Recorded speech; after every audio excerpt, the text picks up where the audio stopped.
Today on Psycast, we'll be reflecting on something profound. Don't die before you live. This episode is presented as a podcast with subtitles, so you can follow it calmly and fully absorb the experience. Let me ask you something. Have you ever had the quiet, terrifying feeling that life is slipping through your fingers? Not in a dramatic, cinematic way, but in the slow, invisible way that doesn't make noise. Days folding into nights, weeks melting into months. And somehow, without meaning to, you're surviving more than you're living. You wake up, you go through the motions, you keep yourself busy. You tell yourself you're doing fine. But underneath it all, there's this ache, this unspoken question. Is this all there is? It's a haunting thought because it doesn't come with fireworks or warnings. It just settles into you, like fog, until you can barely remember what it felt like to be fully alive. And maybe no one ever told you. But this ache is not a flaw in you. It's not a personal failure. It's a part of being human. It's a quiet alarm trying to wake you up before it's too late. What you're feeling is more common than you think. You are not broken. You are not alone. In fact, the very fact that you can feel this discomfort is a sign that something deep inside you still remembers, still hopes. There is a part of you that knows you were made for more than just going through the motions. And it's not about chasing big dramatic dreams or achieving something spectacular to impress the world. It's about something much quieter, much closer. The experience of being fully awake to your own existence. It's about not abandoning yourself while you're still breathing. We live in a world that measures life by achievements, possessions, and milestones. But life, real life, doesn't happen in those external markers. It happens in the quiet choices you make every day, in the way you show up for yourself, in the way you notice the sunset, or laugh with a friend, or sit in stillness without running from your own soul. There's an invisible cause behind this feeling of wasting life that few people talk about. It's not laziness. It's not lack of ambition. It's disconnection. Disconnection from what truly matters to you. Disconnection from the present moment. Disconnection from your own heart. Somewhere along the way, you might have learned that your real feelings, your real desires, your real presence weren't safe. That it was better to perform, to please, to adapt. And so you became very good at living on the surface, at doing what's expected, at surviving. But survival is not the same as living. As Viktor Frankl once said, what man actually needs is not a tensionless state, but rather the striving and struggling for some goal worthy of him. Without a personal sense of meaning, without a real connection to what you love and believe in, life becomes flat, mechanical, empty. You start dying inside long before your body gives up. And the tragedy is, most people don't even realize it's happening until years, sometimes decades, have slipped away. Let me tell you something I once read that stayed with me. Søren Kierkegaard said that the greatest danger is not that life will end too soon, but that it will never truly begin. He called it the despair of not even knowing you are in despair. That invisible, quiet death, where you keep breathing, keep moving, but the soul is numb. That's what we're talking about here. And it doesn't look like drama or tragedy. It looks like busy schedules, like endless scrolling, like chasing validation, like living for the weekend and then sleeping through it. It's subtle, it's quiet, it's ordinary. That's why it's so dangerous. Because if it screamed at you, you would stop. But it whispers, it normalizes itself. It tricks you into thinking that's just how adult life is supposed to feel. But deep down, you know. You always know. Sometimes it shows up in very small ways. You feel drained even after resting. You lose track of what you used to love. You stop dreaming. You rationalize a life that doesn't fit you. You tell yourself it's fine, that you should just be grateful, that wanting more is selfish. But the ache persists, not because you're ungrateful, but because you're unaligned. You were not made to numb yourself through your own existence. You were made to be here, fully, vulnerably, imperfectly, but here, living, feeling, being, even in the ordinary, especially in the ordinary. Maybe no one told you this before, but the life you're looking for is not out there, waiting to be earned. It's already here. It's already yours. if you dare to reclaim it. And so the real question isn't, how do I get a better life? But rather, how do I wake up to the life I already have? Because there is no future moment where everything will magically click into place. There is only now, only this breath, only this day, and waking up doesn't mean suddenly loving every second. It doesn't mean forcing yourself into artificial positivity. It means honestly seeing where you are, what you feel, what you need. It means stopping long enough to hear the quiet hunger inside you that you've been drowning out with noise, distractions, and busyness. It means asking yourself questions you're afraid to ask. Am I living by choice or by habit? Am I shaping my life or am I sleepwalking through it? These questions are uncomfortable, but they are gates. Gates to something truer, something real.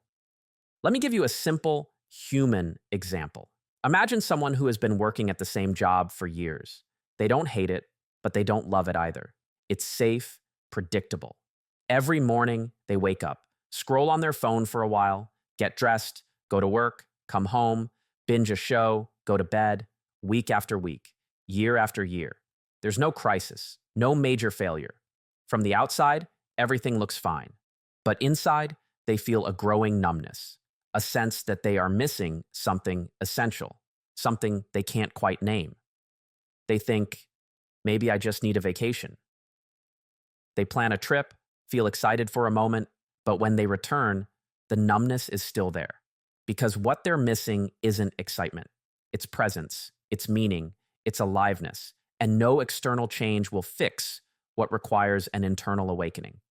You don't have to quit your job or move across the world to live differently. You don't need a grand gesture. You need an inner shift.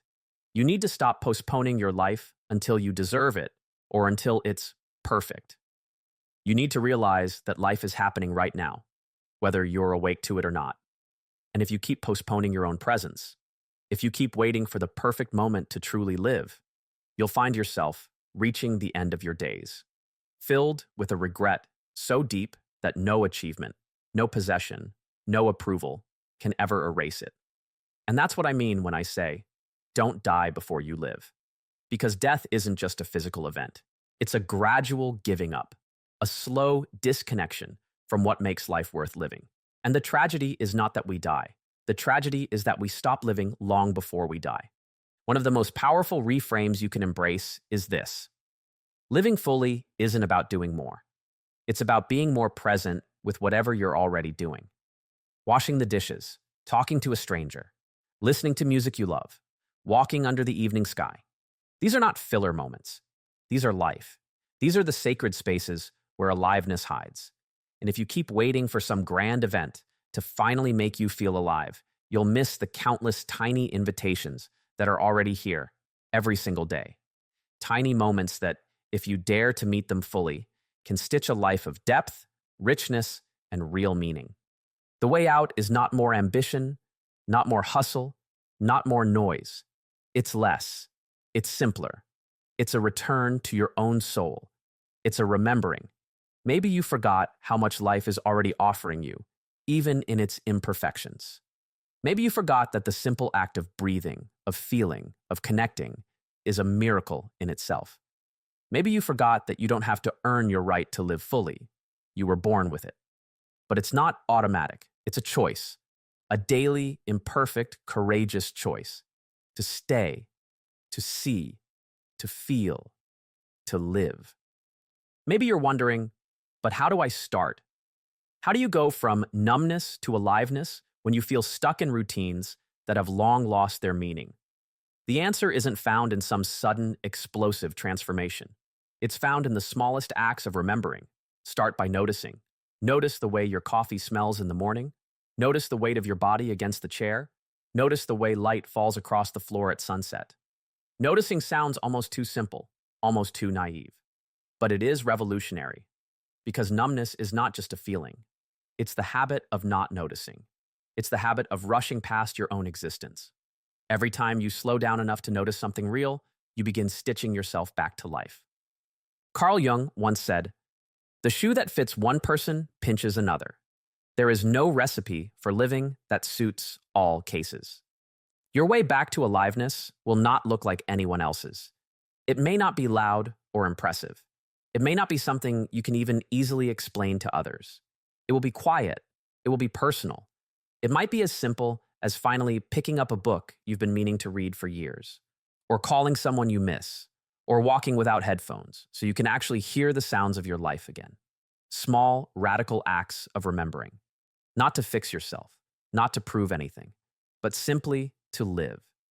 To truly live in your own skin, your own days, your own one and only life. Another example. Imagine someone sitting at a family gathering.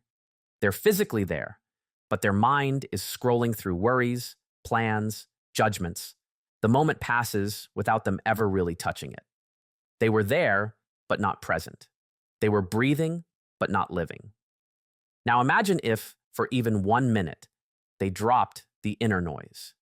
They actually looked at the people around them, listened to the sound of laughter, felt the warmth of connection. That 1 minute would be more real, more alive than hours of unconscious existence. Living fully isn't about adding more hours to your life. It's about adding more life to your hours. It's about letting yourself feel the weight and wonder of being here, now, even if it's messy, even if it's uncertain, even if it hurts sometimes. You don't have to fix your whole life to start living. You just have to decide right now that you won't abandon yourself anymore, that you won't keep waiting for permission, that you won't let the small moments slip away unnoticed, because the truth is, nobody is coming to rescue you from numbness. No external event will suddenly save you. Life is extending its hand to you every single day through small, almost invisible invitations. Will you take it? Will you dare to slow down and feel what you've been too busy or afraid to feel? Will you risk living even if it's imperfect, even if it's vulnerable, even if it's not what you thought it would look like? Let me tell you something else that stayed with me. Edith Eger, a Holocaust survivor and brilliant psychologist, once said, "The opposite of depression is expression," meaning when we stop expressing ourselves, stop moving, feeling, engaging, we begin to wither. We begin to die inside. Living fully means allowing yourself to express your aliveness again, even if it's clumsy, even if it's uncertain. It means letting the river of life move through you instead of trying to control it or escape it. And maybe no one ever told you this, but you are allowed to start today. You don't have to earn it. You don't have to wait for some perfect, polished version of yourself. The messy, vulnerable, unfinished version of you is already enough to live. The hardest part, I think, is that living fully demands a kind of courage most people are never taught to have. Not the loud courage of grand gestures, but the quiet courage of staying present with your own heart, even when it aches, even when it's inconvenient, even when it would be easier to distract yourself. True living asks you to be open to the full range of your experience, the beauty and the pain, the joy and the sorrow. It means not numbing yourself to avoid hurt, knowing that in doing so, you also numb yourself to wonder. It means standing in the rawness of now without running away. It means accepting that aliveness will sometimes break you open, but it will also fill you with a depth and richness you cannot find any other way. This is why many people choose numbness. It feels safer. It feels easier. But as Brené Brown says, we cannot selectively numb emotions. When we numb the painful emotions, we also numb the positive emotions. You can't mute sadness without muting joy. You can't shut down grief without also shutting down gratitude. Life is a whole experience, not a curated one. And so, if you want to stop wasting your life, you have to make peace with feeling all of it. You have to stop waiting for life to only give you what you like. You have to stop treating emotions like obstacles and start seeing them as signs that you are, in fact, alive. Living fully isn't about becoming fearless. It's about becoming willing. Willing to face discomfort. Willing to risk disappointment. Willing to show up anyway. The people who are most alive are not the ones who have the least fear. They are the ones who have learned to walk forward with fear in their chest and life in their eyes. They have made a quiet agreement with themselves that it is better to live in truth than to survive in numbness. It is better to be hurt by living than to be buried by pretending. And that agreement changes everything. Because once you choose to live this way, you start seeing the world differently. You start seeing beauty where others see routine. You start seeing meaning where others see monotony. You start seeing yourself not as a project to be fixed, but as a life to be honored. Maybe today is the day you make that agreement with yourself. Maybe today is the day you stop waiting for some external permission and decide, quietly but firmly, that you will not waste what you have been given. Not because you have to earn anything, not because you need to prove your worth, but because life itself is worth showing up for. Even when it's messy, even when it's ordinary, even when it breaks your heart. Maybe no one told you this before, but being alive will break your heart sometimes. And that's not a mistake. It's a sign that you are touching something real, that you are participating in the mystery, not just observing it from a safe distance. If you listen closely, there's a voice inside you that has never been fully silenced. A voice that still dreams, still hopes, still remembers what it feels like to be wide awake. That voice might be faint right now, buried under years of noise and fear. But it's still there. It's still yours. And it's never too late to start listening to it again. You don't have to wait for a catastrophe to wake you up. You don't have to lose everything to realize what you already have. You can start now, exactly as you are, exactly where you are. You can start by choosing, moment by moment, to come back to your own life, to stop abandoning yourself, to stop disappearing from your own story. The truth is, nobody can promise you that living fully will always feel good. Sometimes it will hurt. Sometimes it will feel terrifying. Sometimes it will stretch you in ways you didn't think you could survive. But the alternative, the slow fading into numbness, the quiet erosion of your spirit, is far more painful in the end. Because regret is heavier than any discomfort you will feel from daring to live now. Regret is the grief of abandoned possibilities, of silenced dreams, of years lost to fear. And you deserve better than that. You deserve to reach the end of your life knowing that you were awake for it, that you showed up, that you didn't leave your soul behind in the pursuit of safety or acceptance. Seneca once wrote, "It is not that we have a short time to live, but that we waste a lot of it. Life," he said, "is long enough if we use it well, if we are present for it, if we live deliberately instead of drifting unconsciously." And so I want to ask you, what would it mean for you to use your life well, starting today? Not in a grand, overwhelming way, but in the next small choice you make, in the next conversation you have, in the next breath you take. What would it look like to stop rushing past your own existence, to stop numbing, distracting, postponing, and finally meet your life as it is? Maybe it means having a real conversation with someone you love. Maybe it means finally doing something you've always been afraid to do. Maybe it means resting without guilt, allowing yourself to just be. Maybe it means creating, laughing, grieving, daring, not because it's easy or convenient, but because it's real. And maybe the only way to find the life you're longing for is to stop waiting for it to arrive fully formed. Maybe it's already here, hidden in the small, sacred moments you've been taught to overlook. Maybe living fully isn't about adding something new, but about paying attention to what's already quietly waiting inside your days. There's no perfect moment coming. There's no future version of yourself that will suddenly make it easier. There's only you, right now, with the choice to open your eyes or to stay asleep. And if you hear even the faintest whisper inside you saying, "Wake up," listen to it. Trust it. It's the part of you that refuses to die before you live. It's the part of you that still remembers that you were made for more than survival, that you were made for presence, for connection, for wonder, for life. As we close today, I want to leave you with this. You don't have to fix your life before you live it. You don't have to be fearless. You don't have to have it all figured out. You just have to be willing to show up, to feel, to risk, to be here. Life is asking for your presence, not your perfection. Don't wait until it's too late. Don't leave yourself behind. Don't die before you live. Maybe today, in some small way, you can choose to wake up. Maybe today, you can begin again, quietly, gently, fiercely. Your life is waiting for you.